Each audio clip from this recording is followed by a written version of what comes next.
بسم اللہ الرحمن الرحیم۔ ذی الحجہ کے روزوں کی فضیلت کے حوالے سے سوال ہے کہ ذی الحجہ کے روزوں کی فضیلت کیا ہے۔ اس حوالے سے واضح رہے کہ ذی الحجہ کے ابتدائی 10 ایام بڑی فضیلت کے حامل ہیں۔ بعض مفسرین نے قرآن کریم کی سورہ فجر کی آیت کریمہ وَلَيَالٍ عَشْرٍ اس کی تفسیر میں لکھا ہے کہ اس آیت میں جن 10 راتوں کی قسم کھائی گئی ہے اس سے مراد ذی الحجہ کی ابتدائی 10 راتیں ہیں۔ ان ایام میں نیک اعمال کرنے کی ترغیب دی گئی ہے اور ان دنوں کی عبادت کی بہت زیادہ فضیلت احادیث میں بیان کی گئی ہے، چاہے یہ عبادات ذکر و اذکار کی صورت میں ہوں یا قیام اللیل کی صورت میں ہوں یا روزے کی صورت میں ہوں۔ احادیث مبارکہ سے معلوم ہوتا ہے کہ ذی الحجہ کے ابتدائی ایام میں ہر دن کا روزہ 1 سال کے روزوں کے برابر اجر رکھتا ہے، اور بطور خاص یوم عرفہ یعنی 9 ذی الحجہ کے روزے کی یہ فضیلت بیان کی گئی ہے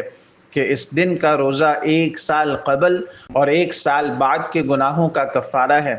حضرت ابن عباس رضی اللہ تعالیٰ عنہما سے روایت ہے کہ رسول اللہ صلی اللہ علیہ وسلم نے فرمایا، ذی الحجہ کے پہلے 10 دنوں میں کیے گئے اعمال صالحہ اللہ تعالیٰ کے نزدیک تمام ایام میں کیے گئے نیک اعمال سے زیادہ محبوب ہیں۔ صحابہ کرام رضی اللہ تعالیٰ عنہ مجمعین نے عرض کیا، یا رسول اللہ صلی اللہ علیہ وسلم، اگر ان 10 دنوں کے علاوہ اللہ کی راہ میں جہاد کرے تب بھی؟ آپ صلی اللہ علیہ وسلم نے فرمایا، ہاں تب بھی انہی ایام کا عمل زیادہ محبوب ہے۔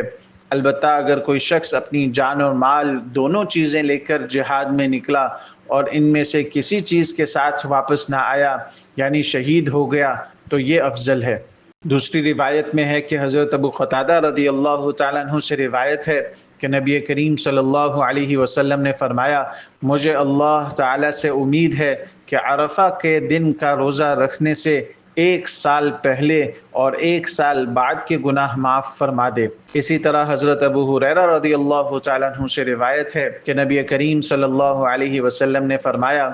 اللہ کے نزدیک ذی الحجہ کے پہلے 10 دنوں کی عبادت تمام دنوں کی عبادت سے زیادہ پسندیدہ ہے۔ ان ایام میں سے یعنی ذی الحجہ کے پہلے 10 دنوں میں 1 دن کا روزہ پورے سال کے روزوں اور رات کا قیام شب قدر کے قیام کے برابر ہے۔